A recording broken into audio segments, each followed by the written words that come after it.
그러면 이런 상황 가운데서 오늘의 특징주 많은 종목이 올라가지고요. 고르기에 조금은 까다롭지 않았을까 행복한 고민을 하셨을 것 같은데 특징주 어떤 종목 가져오셨어요? 네, 뭐처럼 그동안 지지부진했던 섹터 중에서 오늘 태양광 관련 종목들이 많이 올랐다가 많이 밀렸는데요. 네. 그중에서 현대에너지 솔루션을 가지고 나왔습니다. 네. 특히나 태양광주 가운데서도 이 종목이 유난히 탄력적이었습니다.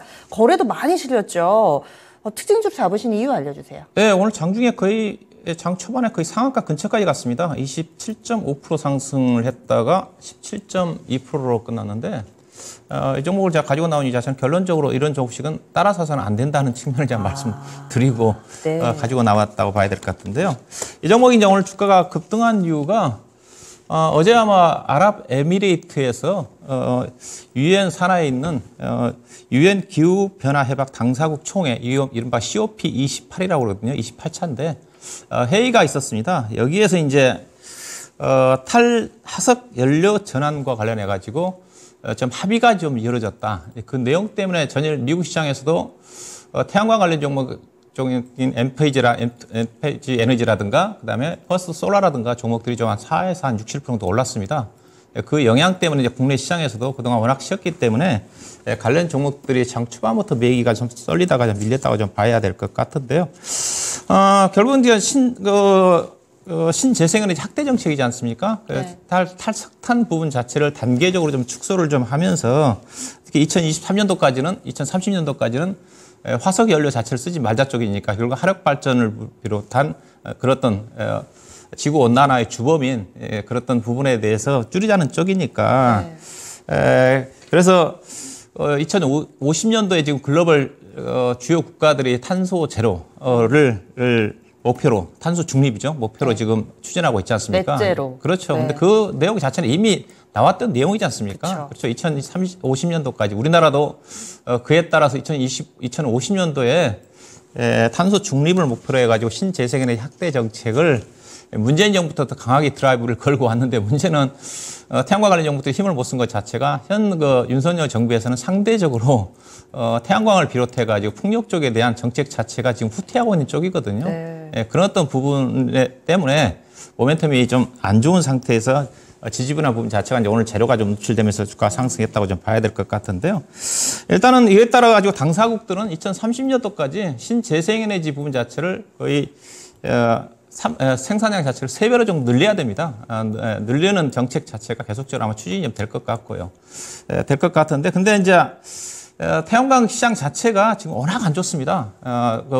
전반적으로 국내의 어떤 정책이 약간 후퇴되는 그런 부분도 있지만은 특히 이제 태양광 관련 쪽도 경기 민감주다 보니까 알다시피 중국이 최대 폴리실리콘 생산업체고 또 소비국이지 않습니까? 그렇죠. 이게 중국이 좋아져야 되는데 중국 경기가 안 좋다 보니까 폴리실리콘 가격도 지금 최악이지만은 태양광 모듈을 중심으로 해서 저가의 중국의 폴리실리콘 제품들이 국내뿐만이 아니라 특히 현대에너지 솔루션이 주 거점이 유럽 쪽이거든요. 중국이 유럽 쪽에 많이 나가지 않습니까? 유럽 쪽에 저가로 나가다 보니까 상당히 안 좋아요. 그래서 현대에너지 솔루션이 2022년도에 러시아 우크라이나 전쟁이 일어나면서 유럽 쪽에 에너지 대란이 일어났지 않습니까? 그 시점에서 이제 태양광 쪽의 시장 수요가 증가되면서 그때 이익이 급증을 했거든요.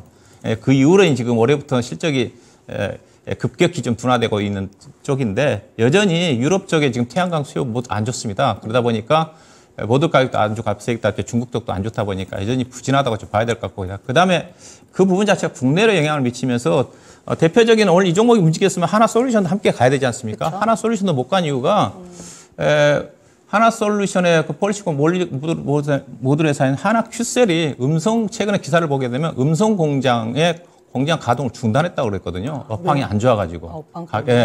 그 정도까지 안 좋습니다. 그렇기 때문에 이런 어떤 모멘텀 때문에 요즘 이슈 모멘텀 중심의 장세라고 하지만은, 이런 것들은 일시적인 짧은 재료해가지고 움직이는 어떤 부분들이기 때문에 주가 따라서는 안 된다고 봐야 될 것 같고 오늘 고점에 따라서 하신 분들은 좀 시간이 많이 필요하지 않겠습니까? 올해 이제 시점은 안 좋아서 내년도는 경기가 회복이 좀 되면 점진적으로 좋아지겠지만 결국은 태양광 부분의 가장 핵심 포인트 자체는 중국 경기입니다. 네. 중국 경기가 좋아져야지 그리고 태양광 결국 중국 경기가 좋아지면 태양광 수요가 회복이 좀 되겠죠. 그때 주가가 의미 있게 올라간다. 그런 관점에서 태양광 관련 종목들, 신재생에너지 관련 종목들은 여전히 보수적인 관점에서 저도 뭐 주가는 떨어질 것 같지는 않은데 오늘처럼 올라간 상태에서 하락하게 되면 또 상당 기간 고생을 좀 해야 되지 않겠는가, 그렇게 좀 봐야 될 것 같습니다. 예, HD 현대 에너지 솔루션입니다. 오늘 금리 인하 수혜다, 그리고 기후변화 당사국 협의회 진행이 되면서 이에 따른 수혜주로 태양광주들 주목받았는데, 하지만 따라 사지 말자라는 입장입니다. 정책적으로도 뒷받침되지 못하고 또 중국 경기가 안 좋기 때문에, 그래서 오늘 오르기는 했지만 따라 사서는 안 된다라는 측면에서 특징주로 가져오셨어요. 특징주는 추천주가 아닙니다. 말 그대로 시장의 특징, 분위기를 대변하는 종목이기 때문에 이 시간에 매수 관점으로 말씀드리는 것은 아니라는 점 다시 한번 좀 말씀드렸습니다.